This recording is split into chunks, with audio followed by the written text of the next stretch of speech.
7월 27일 수요일 삶의 기적을 익히는 30분 예배를 시작하도록 하겠습니다. 하나님께서 오늘 우리에게 주신 말씀은 요한복음 1장 14절의 말씀입니다. 이 말씀 제가 봉독하도록 하겠습니다. 말씀이 육신이 되어 우리 가운데 거하심에 우리가 그의 영광을 보니 아버지의 독생자의 영광이요 은혜와 진리가 충만하더라. 아멘. 오늘도 이 시간 하나님께서 우리에게 주신 말씀을 듣기 전에 잠시 기도하는 시간 갖도록 하겠습니다. 하나님 아버지, 오늘도 연약한 저희를 사랑하셔서 저희를 만나주시고 저에게 말씀하여 주시니 감사합니다. 하나님 아버지, 오늘도 이 예배를 통해서 그렇게 저희에게 말씀하신 하나님, 그 하나님을 만나게 하시고 그 하나님이 저희를 얼마나 사랑하시는지 그 놀라우신 사랑을 다시 한번 기억하게 하셔서 그렇게 저희를 사랑하신 하나님, 그 하나님을 믿음으로 이 험하고 악한 세상을 담대하게 살아가는 저희 모두가 될 수 있도록 은혜 베풀어 주옵소서. 예수님의 이름으로 감사하며 기도드리옵나이다. 아멘. 하나님께서는 우리에게 말씀해 주셨습니다. 요한복음 1장 1절의 말씀을 통해서 태초에 말씀이 계시니라. 이 말씀은 하나님과 함께 계셨으니 이 말씀은 곧 하나님이시니라 라고 말씀하셨습니다. 하나님은 우리를 죄에서 구원하신 예수님, 우리의 인생의 주인 되시며 온 세상의 주인 되신 그 예수님, 그 예수님이 어떤 분이신지에 대해서 말씀해 주시면서 말씀, 로고스라는 표현을 통해서 하나님이신 예수님은 창조의 능력을 가지셨고 예수님은 세상이 창조되기 전부터 계셨고 그리고 그 예수님은 하나님이시다. 그리고 또 예수님 안에는 생명이 있다 라고 말씀하셨어요. 그렇게 우리가 믿는 예수님, 그 예수님이 어떤 분이신지 말씀해 주시면서 이제 오늘 하나님께서 우리에게 주시는 요한복음 1장 14절은 놀라운 진리를, 아주 엄청난 진리를, 충격적인 진리를 우리에게 말씀해 주십니다. 요한복음 1장 14절은 이렇게 말씀합니다. 말씀이 육신이 되어 우리 가운데 거하심에 우리가 그의 영광을 보니 아버지의 독생자의 영광이요 은혜와 진리가 충만하더라 라고 말씀합니다. 여기서 지금 아주 중요한 말씀을 하시는데 말씀이 육신이 되어 우리 가운데 거하심에 라고 말씀합니다.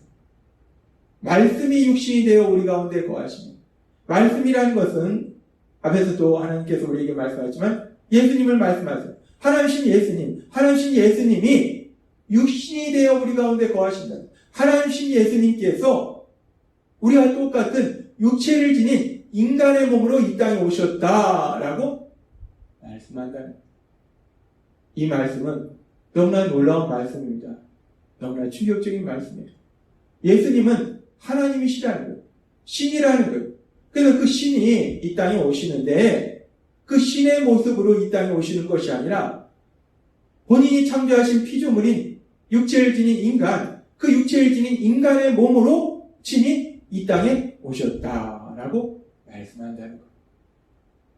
그렇습니다. 우리가 믿는 예수님은 하나님이 친히 우리와 똑같은 육체를 지닌 인간의 몸을 입고 이 땅에 오신 분이 우리 예수님이라는 것. 그렇게 우리 예수님은 하나님이 우리와 똑같은 육체를 지닌 인간의 몸으로 오셨기 때문에 우리와 똑같은 인간의 몸으로 이 땅에 오셔서 생활하셨기 때문에 복음서에 보면은 그 예수님의 그런 모습 속에서 우리 인간의 육체의 그런 연약한 모습들을 우리가 볼 수 있어요.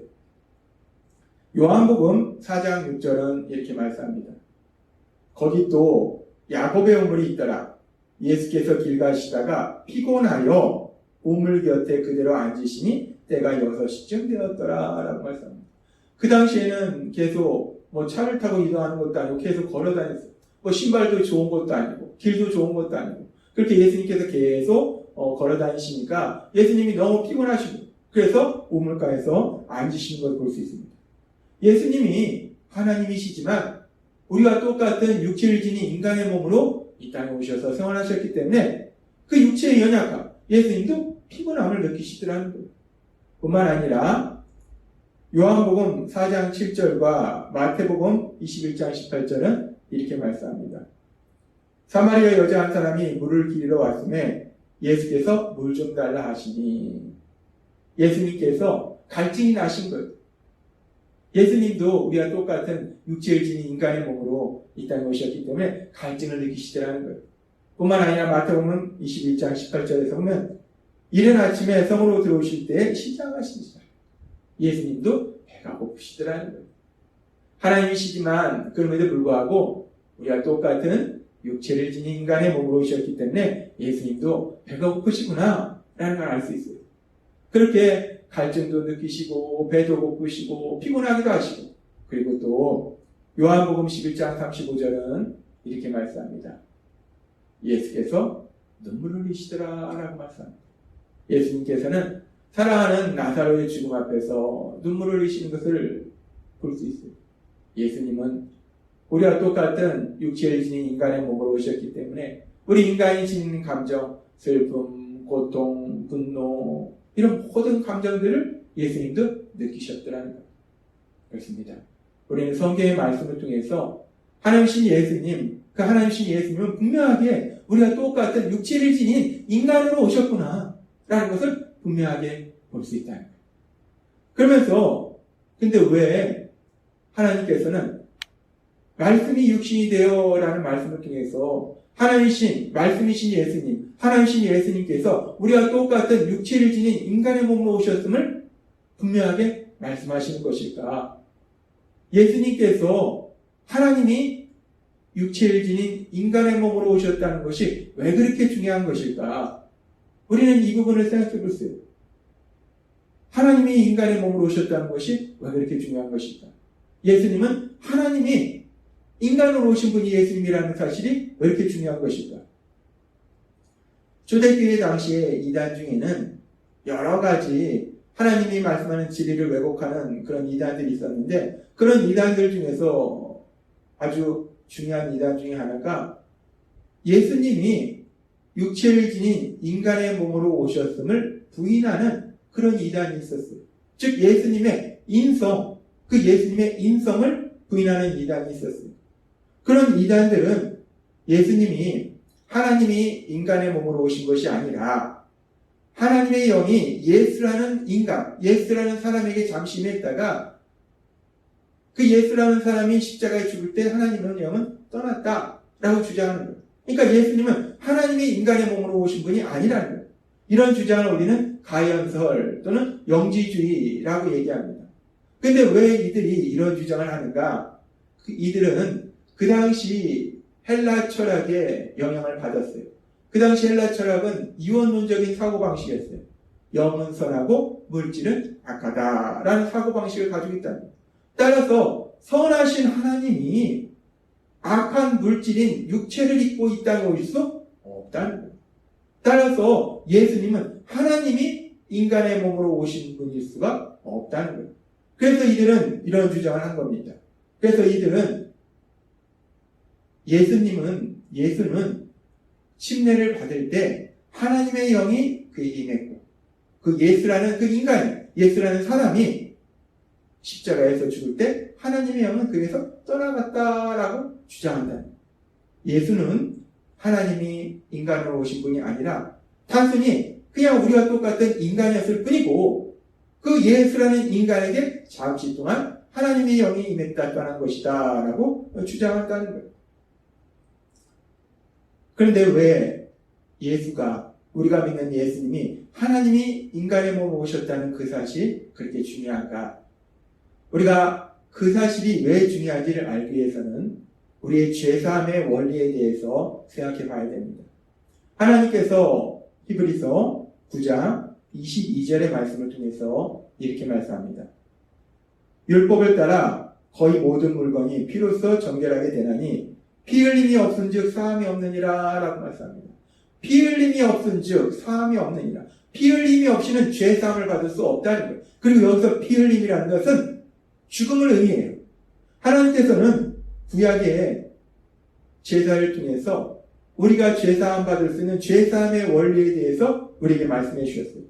우리가 죄 사함을 받을 수 있는 죄 사함의 원리는 죄의 형벌은 죽음인데 흠없는 속죄의 제물이 인간이 받아야 될 그 죄의 형벌을 대신 받아서 죽음으로 인해서 인간이 죄사함을 받도록 하는 것. 우리는 이것을 형벌 대속의 원리다라고 말씀합니다.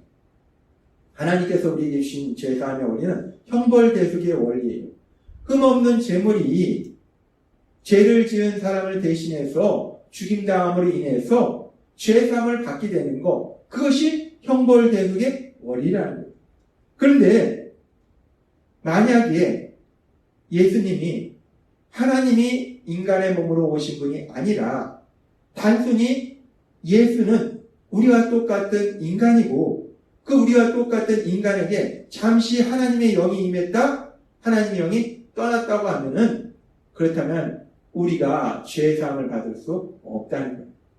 그 예수의 죽음은 형벌 대속의 죽음이 될 수 없다는 겁니다. 왜 그러냐면 형벌 대속의 죽음이 되기 위해서는 죄를 지은 사람을 대신해서 죽임을 당하는 그 제물이 흠없는 제물이어야 돼요. 흠없는 제물이라는 것은 다른 말로 죄가 없는 제물이어야 돼요. 그래야지 자신은 죄가 없으니까 다른 사람들의 죄를 대신해서 죽임을 당하고 다른 사람의 죄의 대가를 지불하는 거예요. 그런데 예수님이 하나님이 인간의 몸으로 오신 분이 아니고 단순히 영지주의자들이 주장하는 것처럼 우리와 똑같은 인간이라면, 그렇다면 그 예수에게는 원죄가 있고 예수도 죽임당할 때 다른 사람의 죄 때문이 아니라 자기 죄 때문에 죽임을 당하는 거라는 거예요. 형벌 대속의 죽음이 아니라 자신의 죄로 인한 죽음이 된다는 거예요. 따라서 형벌 대속의 죽음이 될 수 없다는 겁니다. 그러니까 예수의 죽음이 형벌 대속의 죽음이 되지 못하니까 결국 우리는 죄사함을 받을 수 없다는 거예요. 그래서 하나님께서는 예수님은, 십자가에 돌아가신 예수님은 하나님이 인간의 몸으로 오신 분이시다라는 것을 분명하게 강조하시는 거예요.